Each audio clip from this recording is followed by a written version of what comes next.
L'aménagement de la plaine des Linandes fut marqué par un geste symbolique ce lundi 8 juin. La pose de la première pierre d'un des futurs lieux emblématiques de toute l'agglomération cergy-pontaine, l'Arena Ice avec ses 2 patinoires aux normes internationales, dont l'une accueillera de 3000 à 4500 spectateurs. Avec cette opération, un nouvel espace de vie à l'agglomération se dessine sur ce périmètre de 57 hectares. Un projet multifonctionnel, voué en grande partie au sport, aux loisirs et au bien-être. C'est un événement important pour Cergy puisque c'est une première pierre bien avancée de l'Arena Ice qui va être un complexe sportif pour l'ensemble des habitants de Cergy-Pontoise.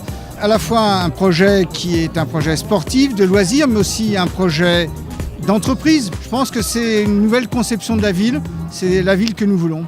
Ce 8 juin 2015, tous les partenaires de ce grand projet étaient réunis pour la visite du chantier de l'Arena Ice qui ouvrira ses portes à l'horizon 2020. Un projet soutenu en grande partie par la région Île-de-France. C'est un équipement structurant pour tout le hockey et tout le patinage artistique et tous les sports de glace. Ça manquait. La communauté d'agglomération de Cergy avec Dominique Lefebvre a poussé son dossier. Elle a été choisie par la fédération. Et ici, ça nous permettra d'accueillir les championnats du monde en 2017. Avec son hub sportif, accueillant déjà le stade de football Salif Keïta et le siège de la Ligue de tennis du Val d'Oise, l'Arena Ice sera le futur siège de la Fédération française de hockey sur glace. Une étape importante pour ce sport qui manquait d'un équipement majeur dans la région Île-de-France. On voit tout de suite que la plaine des Linandes, espace sportif, ça se traduit aussi sur des échanges qui vont au-delà de notre propre discipline. Je pense que ça va être un élément de dynamique puis d'un deuxième souffle du hockey sur glace en France. Futur lieu de vie, la plaine des Linandes sera un exemple en termes de construction, de mobilité douce et de développement durable avec ses 1500 logements. Un espace aussi générateur de développement économique et de création d'emplois, puisqu'elle accueillera un parc d'entreprises et un pôle commercial dédié au sport et aux loisirs.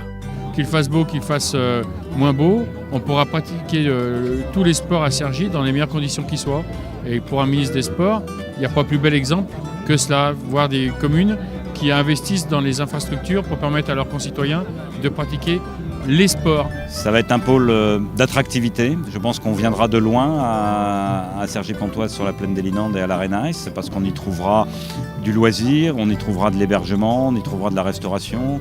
Il y aura même bientôt aussi la grande discothèque qui manque à cette ville étudiante qui est Cergy-Pontoise. C'est très important pour nos jeunes d'avoir ici des équipements structurants, des clubs qui les accueillent et la possibilité de se développer, de faire valoir ses talents et puis, je crois, une école de vie et de citoyenneté. Pour plus de renseignements sur ce grand projet ouvert à tous, rendez-vous sur le site de l'agglomération www.cergypontoise.fr.